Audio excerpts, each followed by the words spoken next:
Let's talk to Rob Saltmarsh. Rob is the MD of the Inox Group. Just remind me, Rob, well, not me, but our listeners, thousands listening now, what it actually is the Inox Group. What's your unique selling point? We are land promoters and infrastructure providers, and we work alongside major house builders to facilitate land and for residential, predominantly residential buildings. Let's cut to the chase. Is your company going to be paying anything towards this venture? Not towards the stadium. But obviously towards the other housing costs. Absolutely. There'd be major investment in terms of infrastructure, road networks, sewage upgrades. All those things will be put in by Inox, and then the company works on the basis that we sell service land to house builders. So what involvement have you got with the stadium as such then? The stadium were purely facilitators of the land and any enabling infrastructure that may be required. And obviously the planning application. But in terms of funding, the residential scheme will not fund the stadium. As we heard, you are not allowed to. That's all part and parcel of it. What is the stadium going to be used for then? As we understand it, it will be a venue for the Pirates and Truro City Football Club, with potential involvement from the colleges and other major employers in the area. OK, Rob, stay there just a second. Let me just bring Lawrence in. Lawrence, afternoon to you. Good afternoon. You may, Lawrence, not have wanted to hear that then, because what do you want the stadium used for? Put a speedway track in there. Why? Not? Well, why not? Because there's loads of people in Cornwall who used to follow the speedway up to Northstall, and that track got shut down, and I feel it'll be quite a good place to build it. They'd have nice stands and that, and could upgrade it and could become a Premier League down here in years to come. It's fair to say thousands do follow sort of Speedway. Actually, more people follow Speedway at the moment than they do Truro City, it's fair to say. Yeah. I mean, when we used to run it up at St Austell, we'd get 1,000 people on a Tuesday night. I mean, do they get 1,000 people on a Saturday afternoon? Well, they can do, yeah. Now they're going up. Oh, yeah, they certainly can get 1,000 plus in the turnstiles in Truro Road at the moment. Yeah, but what I'm saying is everybody's saying about, Speedway, they all throw their arms up in the air, all the noise and that. I mean, there's all new rules coming this year. They've got to have all new silencers and all on the bikes. Let me just ask you a question then. I mean, we've heard from the Inox company, the MD, that they'll be funding obviously all the other building works, but not the stadium. Would you be happy to help fund through your rates, call it what you will, through your rates, the cost to build the stadium? I feel pretty sure loads of people would want to see the stadium in Cornwall and they wouldn't complain about it. Thank you very much indeed. So, can we, Rob, at the moment, as far as you're aware, it's not impossible that you... Well, I mean, this is supposed to be a multi-purpose stadium, not just football and rugby. Absolutely. Because both the Pirates have said, we ain't going to pay. Pirates have said, we don't mind helping the running costs for 10 years. We'll do that. Kevin Heaney, you've just heard his thoughts about the money. He says it's down to Cornwall Council at the moment.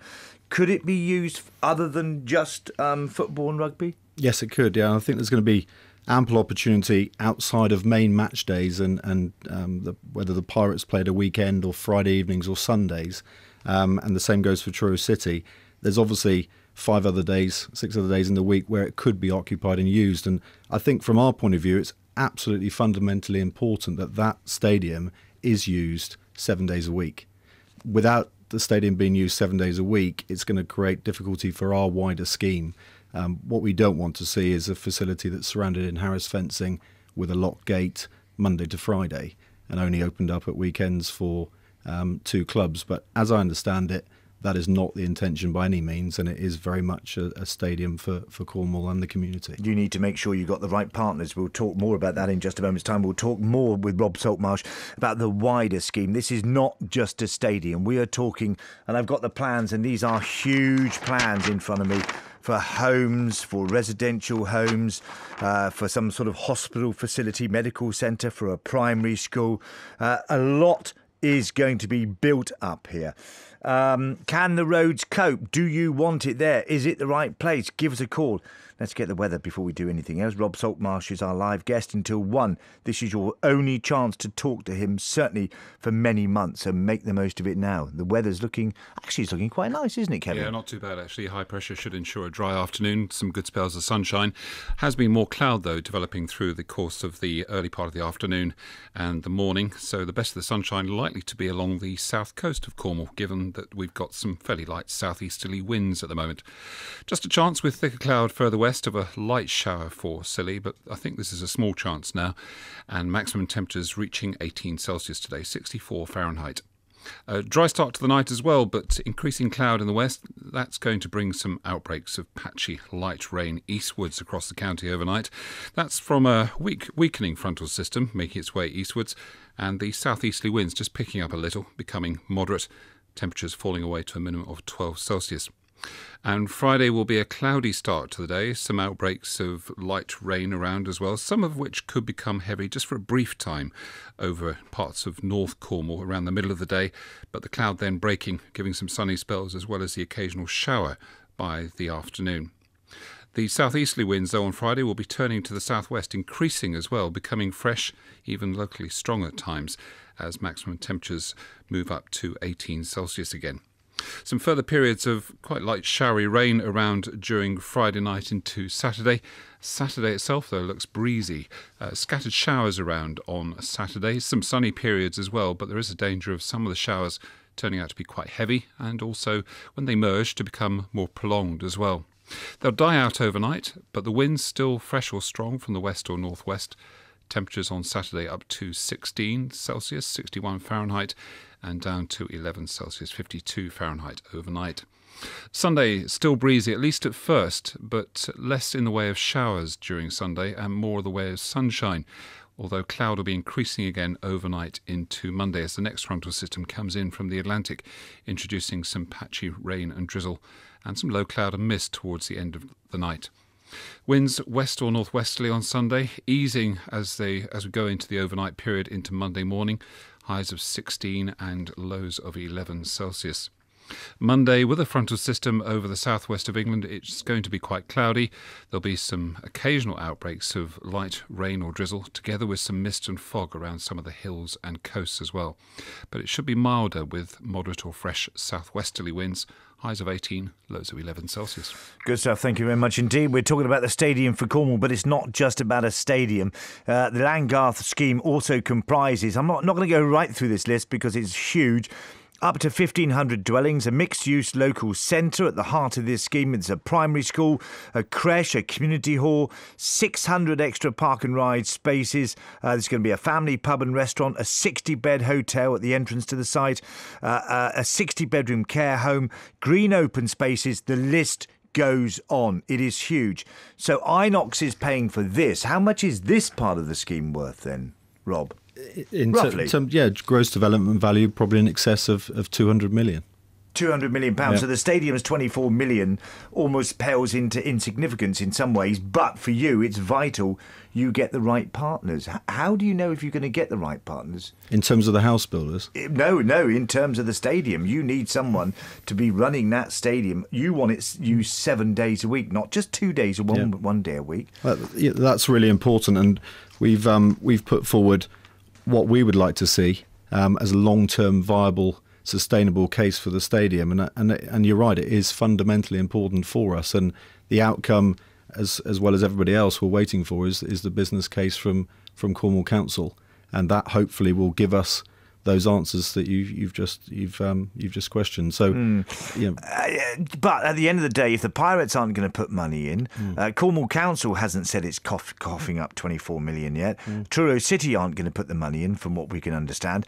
You need someone who is prepared to do it. I mean, could you build all the other stuff and leave the stadium ground unbuilt? No, we wouldn't like to. What we've done... You wouldn't like to, would you? If you can't find suitable private interest from the private sector, would you still go ahead and build all the rest of it, which I've listed, without the stadium, and leave a bit of greenfield site and say that's where the stadium's going? We've safeguarded against that in application 1, which is the residential scheme for 1,500 homes. There's a second option that we've put forward for that land area, which will be formal open space laid out as rugby pitches, tennis courts, climbing areas, multifunction spaces. So if the stadium doesn't happen for whatever reason and it is not financially viable, we've made sure that that land area will not be a bit of wasteland tacked onto the end of our scheme. So you are not dependent on the stadium being built to build what else that you want? No, we've got a second option that works with our local centre and provides us with that safeguard. But do you really need the stadium? I mean, you might as well just... I mean, you can make an awful lot of money building 1,500 homes, a restaurant, a pub and everything else without the stadium. The stadium may be the thorn in your side. No, really. I think the stadium's fantastic. I think it's absolutely something that Cornwall needs. We're fully supportive. We think it's going to create a vibrant focal point to our scheme, a really exciting space. A lot of people that we've been speaking to want to see it happen. I understand out of the 15,000 or so that have signed the Stadium for Cornwall petition, 3,000 are from Truro and 3 Milestone. Okay. So I'm going to bring Malcolm and Ron in. A lot of people are phoning in about this. Just to nail you down on one thing I need to. If the stadium doesn't come off, you will still go ahead with the rest of the scheme. Yeah, absolutely. Both are independent. Okay, so they're both independent schemes. Thank you. Now, I want you to talk to Rob now live. Give us a call, please. Travel news. BBC Radio Cornwall. On the A38 Liskeard bypass eastbound, there's a speed restriction and lane closure for drainage work. In Poole, there are temporary traffic lights on the A3047, that's around the junction with the A30. And in Lostwithiel, Tanhouse Road is closed in both directions due to roadworks from Shoot Hill. Flights are running to schedule at the county's airports, no reported problems on the trains, and traffic's flowing smoothly on the Tamar Bridge with a 15-minute wait and 2 ferries running at Tor Point. Stuart Geddes, BBC Radio Cornwall Travel. If you have some travel news, tell Cornwall. Call 01872 222222. BBC Radio Cornwall.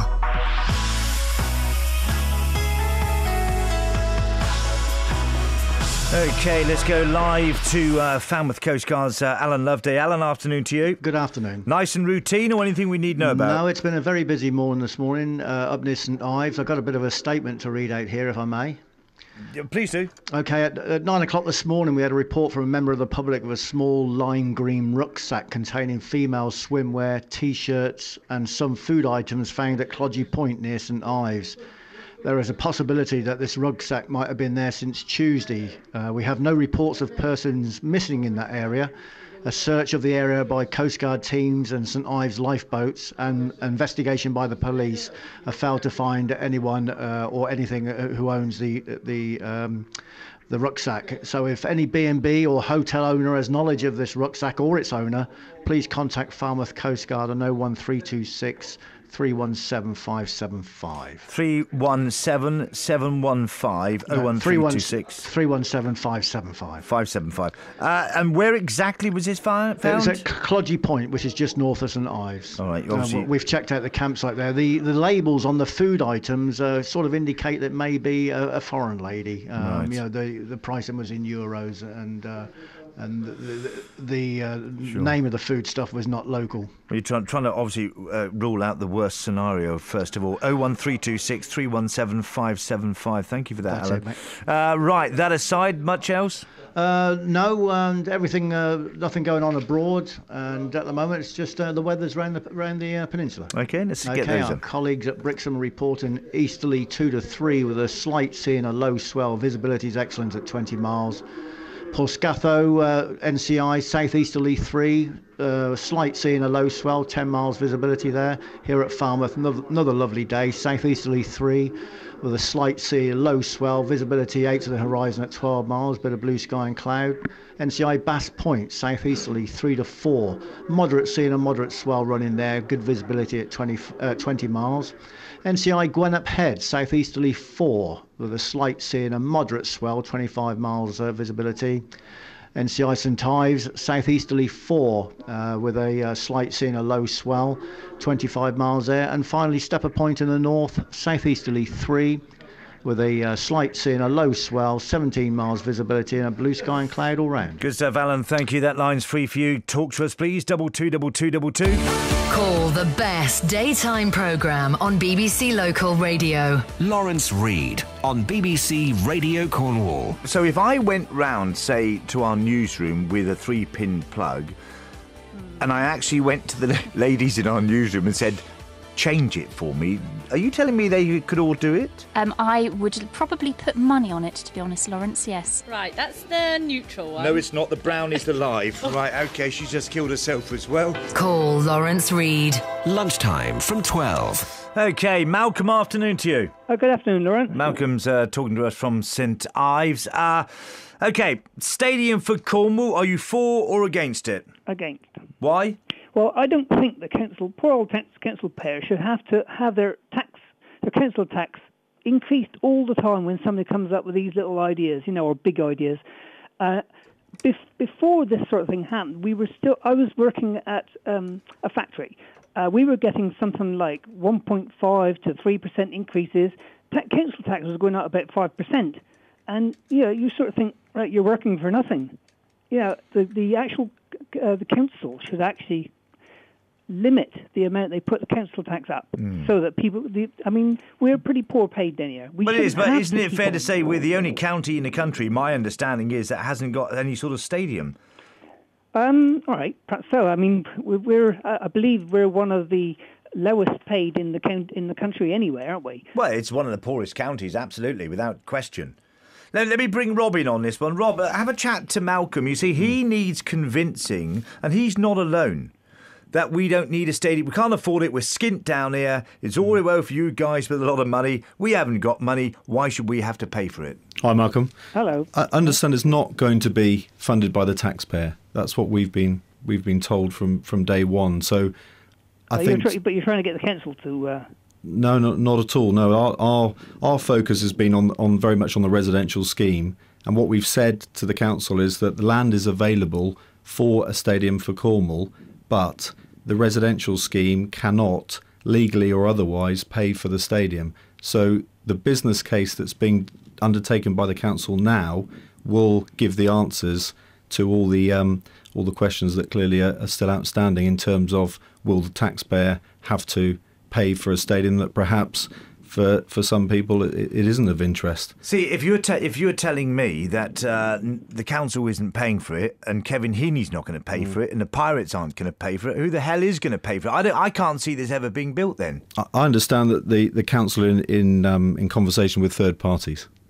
So and we can't say who those third parties are. The private sector, effectively. So what's that mean? There is the opportunity if the stadium is seen as viable. There's two funding streams, I think, to a stadium. There's the capital build cost and there's the ongoing running cost of a stadium. The ongoing running cost of a stadium makes it a capital investment.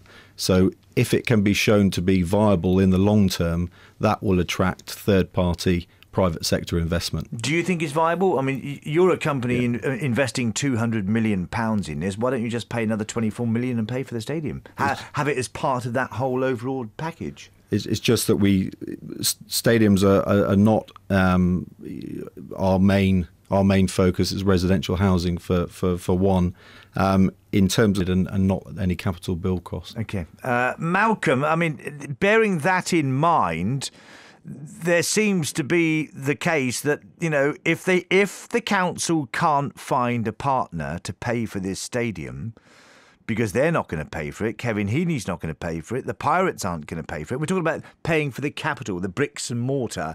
If no one can be found, it isn't going to be built anyway. Well, that's all right. It's just one of those things in life, isn't it? But wouldn't you be disappointed? What a shame to miss an opportunity, isn't it? No, not at all. Not at all? No. Malcolm, thank you very much indeed. He's not interested. Doesn't want it, OK? He doesn't want it, and that's fair enough. That's fair enough. Not everyone wants it. Let's go to Three Milestone, because obviously Three Milestone is that area. Let me ask you this, if I can, Rob.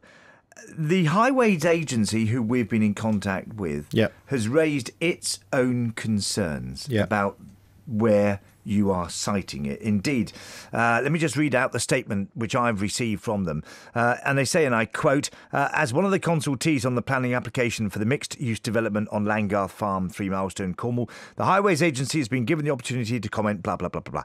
We have raised a number of concerns about the impact this proposed development would have on traffic levels in the area. Specifically, we are concerned about the potential traffic impact on the A30, including Chiverton Cross roundabout. What are you going to do about that? Because I don't know how well you know this area, but certainly from Chiverton Cross to Carland Cross, that protected status has been ripped up. That's never going to be a dual carriageway, probably not in my lifetime. You're younger than me, not in your lifetime, probably.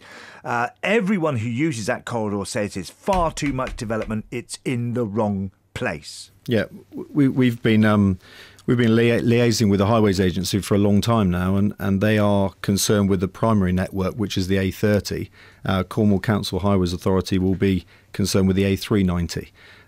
So the Highways Authority have asked for further information from us, and that involves information that will come forward from the Parkins-Brinkerhoff study, which is a major new study for Truro that's being undertaken now. By whom? By the council, by Cornwall Council. They've commissioned Parkins-Brinkerhoff, which are a huge highways specialist, to look at an overall strategy for the future of Truro. And one of those things. So why are they paying for it when it's your scheme? I mean, surely you should be paying for that. Yeah, we've undertaken an enormous amount of work, but obviously what we can't do is undertake work beyond the realms of Langgarth. So what we've effectively said to the council and the Highways Authority is, here is our scheme, here is our package of measures to mitigate our impact on the network. How that is helped further afield is very much down to the County Highways Authority. The reason I mentioned that question, because Ron lives in 3 Milestone. Ron, good afternoon to you. Hello there. Do you think this is in the right place, this, not just the stadium, the whole caboodle? Definitely not. Now, can I say, first of all, I'm not against a stadium for Cornwall, whatever a stadium for Cornwall actually means. We've already heard this morning about its sort of community use. We did ask those who were proposing the stadium if 3 Milestone Football Club wanted to play in it, would they be able to? And got evasive replies. Well, let's find out. Could 3 Milestone Football Club play in it then? Yes, they could. There's no reason why they couldn't play in the facility during the week or outside of the times that the Cornish Pirates or Truro City Football Club are using the facility. As we see that, the Cornish Pirates and Truro City Football Club are very, very important to the viability of the stadium. They will have to have designated match days to play. It can't be a case where they can just be allotted a day once a month and be told to get on with it. So there will be other times, as I understand it, for 3 Milestone Football Club to host perhaps a showcase game on a Wednesday evening, but it won't be used on a weekly basis by them, no. And you would think, given that they've got the sort of the lion's share of the use, they would put their hand in their pocket and pay for a bit of it. But, that's another argument. Ron? Well, that's you exactly hit the nail on the head. Firstly, the reason it's a 10,000-seater stadium is that the Premiership in rugby needs that as a minimum requirement. So that fixes that. You then have a situation where you then place it. Now, it's arguable whether Cornwall has a stadium or not. I think places like Saltash and maybe Falmouth, the football clubs there, I think will claim to have stadium. So there are some around, but not of this dimension. Well, they haven't. No, they're talking about a huge stadium where the Pirates and Truro could play up to Premiership standard. Fine. So then you have to say, okay, if 10,000 people are going to get there, how are they going to get there? Now, in placing it at 3 Milestone, you're 3 miles away from Truro Railway Station. True. So anybody coming by train then has to either get a bus or a taxi and are unlikely to walk. So the chances are the majority of people are going to be coming by car. But let's just assume 90% are coming by car of 10,000. You've then got 9,000 people coming. If 2 go in a car, you've then got to park 4,500 cars. So what happens? Now, in Rob Saltmeyer's scheme, he has 500 spaces set aside for the stadium. There's still 4,000 cars needed. Stay there. Very good point. So, where are these extra 4,000 cars going to be parked? A really good example of this is to look at Exeter Chiefs and how they've dealt with their transport strategy. Although they're based near to a railway station, the fundamental issues as they've addressed is that most of the cars park in adjoining commercial car parks and spaces. So the majority of people travel to the Chiefs ground, and they have very limited car parking on site. So the rail-based idea is very important, and it could be facilitated by a shuttle network to the stadium on match days. The other option is obviously to use car parks that are vacant at a weekend and a Friday evening that are otherwise used for commercial parking during the week. But then parking in Truro is dreadful anyway. If you live in Truro, if you knew Truro, you wouldn't come up with that, because Truro parking is appalling. But you've still got access to the Truro College. You've got access to 3 Milestone Retail Park. You've got access to County Hall. You don't need to go further into Truro to actually park your car for the stadium. And the biggest issue here, also in terms of traffic, is the ability for the park and ride to help facilitate bus-based travel. Ron, I can hear your wife nagging in the background. Is that your wife moaning at you? Oh, yeah. I know the feeling. It happens. Yeah, it happens in my house as well, dear. Absolutely, yeah. But we survive. Yes. Yeah. So, are you happy with that explanation? Oh, definitely not. No. The key question to any stadium, and perhaps Rob would tell me where a stadium has been built in the country recently that's not adjacent to a railway station. Off the top of my head, I can't give you one that's built away from a railway station, or in fact near to a railway station. I'm not familiar with any other stadium apart from the Exeter Chiefs. Are you? But the Exeter Chiefs, you see, stadium is right alongside the M5, so traffic can get in and off very quickly. Yeah. You've already heard from the Highways Agency; they are very concerned about the A30. And we are very concerned about the A390 because it cannot cope now. And for those who don't know, let me just quickly go over the A390 is the road that comes in from Chiverton Cross roundabout, that dreadful design roundabout, right past 3 Milestone and through into Truro. Correct. Yeah. Okay. Ron, thank you. Keep the calls coming in, please. We're going to stop some of you on the streets as well. 01872 222222. Mike and Owen, our next two callers. Don't go anywhere. Lawrence Reed. BBC Radio Cornwall. So then, what do you think about a stadium for Cornwall? Our reporter Debbie McCrory has been asking that very question. I think it's an excellent prospect for Cornwall because it's something that has been needed for a long time. As far as paying for it is concerned, I think it's dependent on how much, really. I don't think it's a problem for most people to put some more money on the council tax because it's something that Cornwall needs. But do you think it's fair to site it outside Truro, where most of people in the south of the county, the north of the county, have got to travel at least 40 minutes to? Well, wherever in Cornwall, wherever you are, you're going to have to travel. The stadium then outside Truro, good idea? Yeah. You prepared to pay for it on your council tax? Yeah. There's not much in Truro for us lot to do. What's your name? Stephen. Do you think it's the right place for the stadium? I think if you're going to have a big stadium in Cornwall, it's probably best to have it in Truro, because that's sort of where most people come to when they come to Cornwall, sort of the main area. But I'm not sure Cornwall really needs something like that. Yeah, we got the Eden Project, I guess. Yeah, but they can't take 10,000. I know, but is there really 10,000 people in Cornwall that rock concert goers, really? Do you think if they put on a major name like Elton John, you'd get 10,000 easy? I reckon so, but are they going to come down to Cornwall? So would you be prepared to pay for it? No. You wouldn't at all? No. How's it going to get built then? It's not going to get built, for up to me. But interesting. Well, Robin Turner from the Pirates, who we spoke to yesterday about the stroke appeal, says the stadium, Lawrence, is a huge provider of jobs and business opportunities, generating income for Cornish businesses. If we don't get the chance to have the stadium, we will forever be a sporting backwater, and our young, talented sports people will always have to move away from Cornwall. Agree or disagree? Let us know, please. 01872 222222. Mike, afternoon to you. Hello. You're in St Austell. Yeah. Talking about a stadium for Cornwall. Good, bad or indifferent? Well, where it is a stupid place to put it. It's want to be in central Cornwall. If you divide Cornwall into three, you'll see it's in West Cornwall. And that's no benefit, Lawrence, to St Austell. You know, if you take St Austell Bay from Foy to Mevagissey, the whole population got to travel about a round trip of 50 miles. The gentleman said be a community service, but it would be no benefit to my grandchildren. I wouldn't get to the other side of 3 milestones.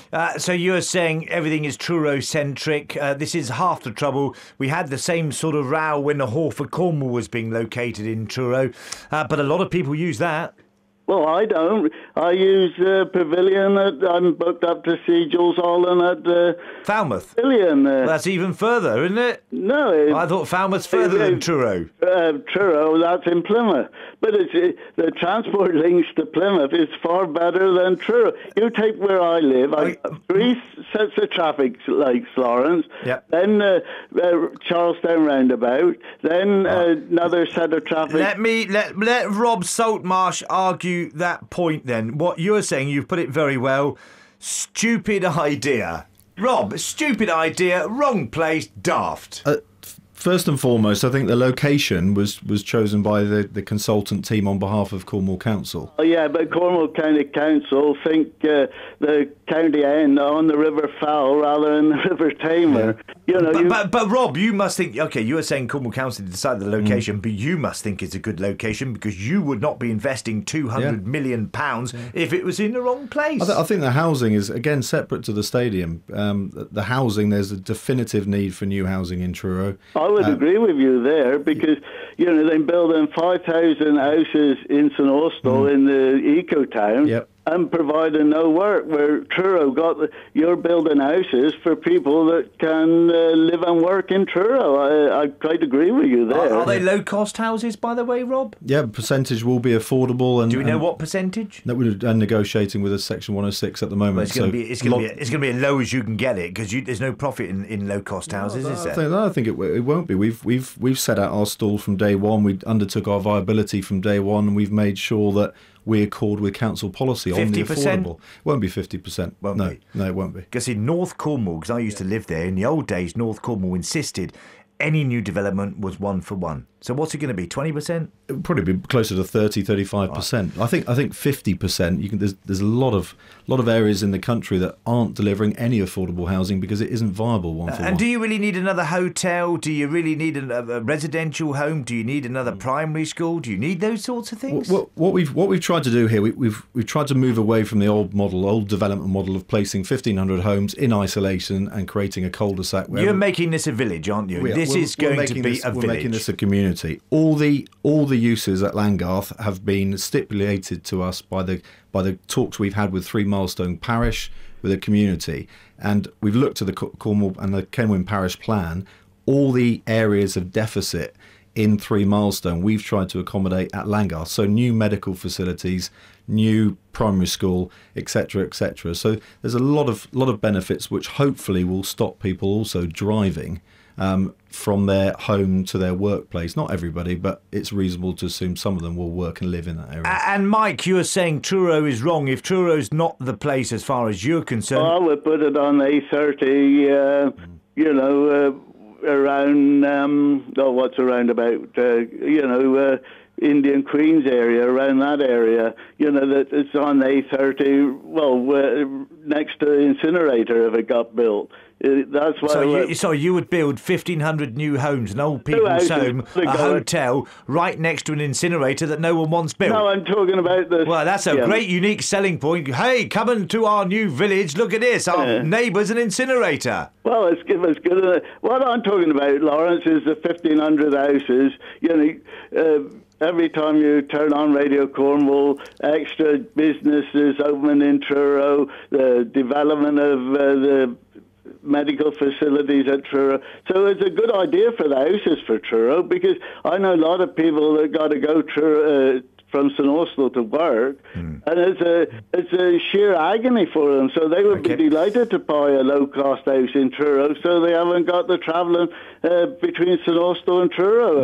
Mike, thank you very much indeed. A lot of calls coming in, comments coming in. Let me just go through some of these comments. Sue in Camelford's North Cornwall, says she finds it amazing that Cornwall Council would even consider funding the stadium themselves in the current climate when there is so little money around. Shouldn't they wait until better financial times? They haven't said yet that they're going to put their hand in their pocket, have they, Rob? They haven't. No, not as I'm aware. And I think what's really important about this as well is that you'll hear a lot of people say that the stadium's a good idea. Not that they don't want it on their patch, but actually they'd like it on their patch. And I think the difficulty here is that if this was funded solely by the taxpayer, the stadium could go anywhere. OK. Is there going to be a full-blown athletics track? If not, why not, says Alan in Hell. It's not part of the council plans as I understand it. So the council is deciding what the stadium would look like and what would go in the stadium? Absolutely. They have an individual consultant, Miller Partnerships, designing the stadium. OK, Parcel Pete says, OK, I take back my earlier comment. I want a stadium, but I don't want 1,500 more houses where I live. I think this stadium is just a smoke screen to get these houses in, so my vote has been removed, says Parcel Pete. Is it a smoke screen? No. You have no intention to build a stadium. All you want is the lucrative houses and the old people's home and the pub. Earn loads of money. You don't give two hoots about a stadium, do you, Rob? The residential, we've responded to the Cornwall Structure Plan, which set out 3,500 homes by 2016. There's a deficit of 1,790 homes in Truro now, which has to be delivered in the next 5 years. So we're responding to that need, full stop. So we're here primarily to develop a community, but we do generally want to see that stadium happen, but we are not funding it. Owen, afternoon to you. Good afternoon, Lauren. Fascinating debate, this one. Would you want a stadium built, and if so, where they're suggesting? I think where they're building it is fantastic, and as a Pirate supporter, I'm delighted. Excellent. So you're a Pirate supporter. This is the right place. Absolutely. It couldn't be better for Cornwall, could it, really? Well, I suppose you could be down in the pirate country, which is Penzance, I suppose. You wouldn't have to go halfway around the county to watch a game, would you? No, it's true. But the thing is, when you support a club like that, you travel anywhere. OK, then. So if the Pirates are going to sort of take lion's share of it, as a Pirate supporter, should they be helping to pay for it? I think they should pay for it, really, because it should be. They should pay for it, really, because they're a stadium and they want to get promoted, don't they? Really. So you would like to see the Pirates actually fund not all, or certainly all of it, or part of the construction? Absolutely. Because what the Pirates have said at the moment is that they won't pay for the capital build, but they're quite happy to pay the rental income, the rent on it, for about 10 years. That seems a little bit silly to me. You know, they should have paid for all of it, really. Interesting, isn't it? All right, listen, thank you very much indeed for that. I'm sorry? Thank you very much indeed. Thank you, bye. Keep the calls in, 222222. We'll see if we can squeeze one more talk. Can we squeeze one more call in before the end? Yeah, will do. We're fast approaching 1 o'clock. Our guests leave us then. Give us a call, please.